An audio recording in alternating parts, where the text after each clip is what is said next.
안녕하세요. KF 사업이 순항하고 있는 가운데 주변국 중국, 일본이 스텔스 사냥 기술을 적극적으로 도입하고 있습니다.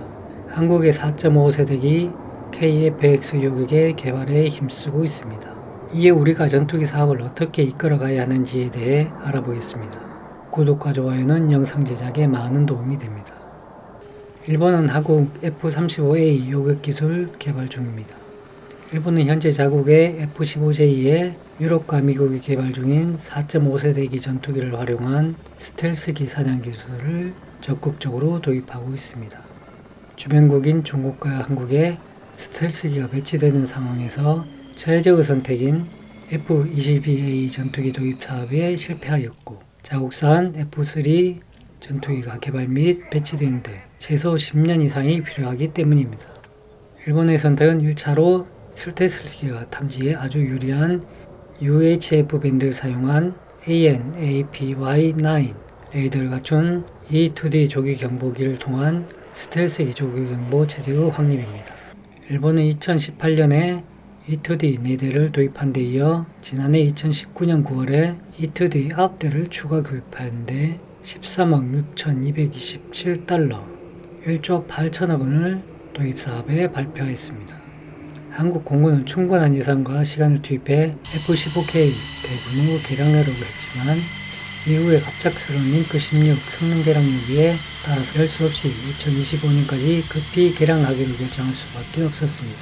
또한 바이러스 사태로 인하여 F-35의 추가 도입 사업이 좌절된 상황에서 당장 링크 16 개량 사업을 수행하지 않으면 제대로 F-15K를 사용할 수 없는 문제에 겹친 상황입니다. 즉 한국 공군 입장에서는 바이러스 사태로 향후 국방 예산이 어떻게 될지 모르는 상태에서 최우선 사업인 F-35A 추가 도입을 살리고자 F-15K 성능 개량 사업을 제안한 것입니다. 한국 공군의 사정은 충분히 이해가 되지만 F-15K에 대한 제대로 된 성능 개량 사업이 상당히 늦어질 수 있어 염려가 됩니다. 이 상황에서 일본은 F-15J에 대한 강력한 성능 개량 진행을 하고 있기 때문입니다. 일본은 1차로 조기경보 체제를 확보한 이후 한국과 중국 스텔스기 요격의 F-15JSI 개량형과 함께 자국산 전자장비를 사용할 계획입니다.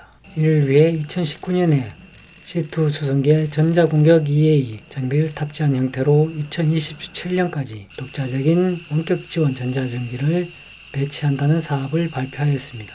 미국이나 일본의 전문가들은 F-35A를 적 전투기 요격에 사용하는 것보다 기동성이 우수한 F-15C와 강력한 전자전기를 활용해 스텔스기를 요격하는 것이 더욱 합리적이라고 언급했습니다. 그 이유는 F-35A가 현재 웨펀베이의 공대공 미사일 4발 향후 수행할 성능 개량을 통해 겨우 6발 공대공 미사일을 운용하는 것과 비교해 F-15J, DJ, JSI 개량형은 16발의 공대공 미사일을 운용할 예정이기 때문입니다. 한국은 국지전에 대비해야 하는 바로 1000발이 넘는 현무 시리즈 탄도미사일이 있습니다. 현무2AB 탄도미사일의 사거리는 약 500km를 넘는 신형 현무-C 500km를 넘고 신형 현무2C는 외견적으로 800km, 실제로는 1000km에 달해 베이징과 도쿄를 노릴 수 있습니다. 더욱이 현무2C는 일본의 패트리어트 PAC-3나 중국의 S-300 PMU-1의 요격망을 돌파할 수 있는 높은 종말 기동성을 갖추고 있는 것으로 알려지고 있습니다. 한국 공군은 북한에 대한 스텔스기 침투작전 및 주변국 스텔스기에 대한 40대 F-35A를 도입한 데 이어서 올해 F-35A 20대 추가 도입 사업을 시행할 예정이었지만 바이러스 사태로 늦어졌습니다. 그런데 사실 F-35A는 요격기로 문제가 많습니다.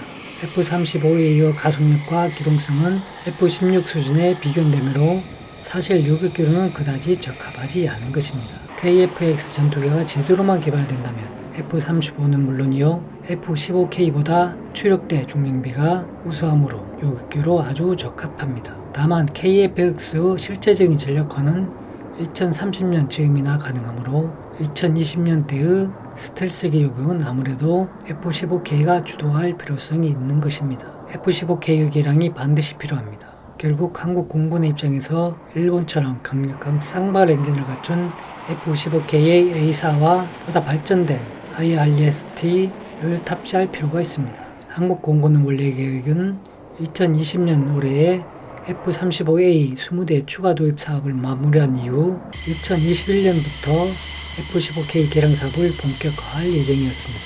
이미 한국공군의 F-15K 개량 사업에 발맞추어 미국의 보잉사는 다양한 기술적 솔루션을 한국공군에 제안하고 있습니다. F-15K에 대한 대규모 성능 개량 사업이 조속히 시작되길 기대해 봅니다. 감사합니다.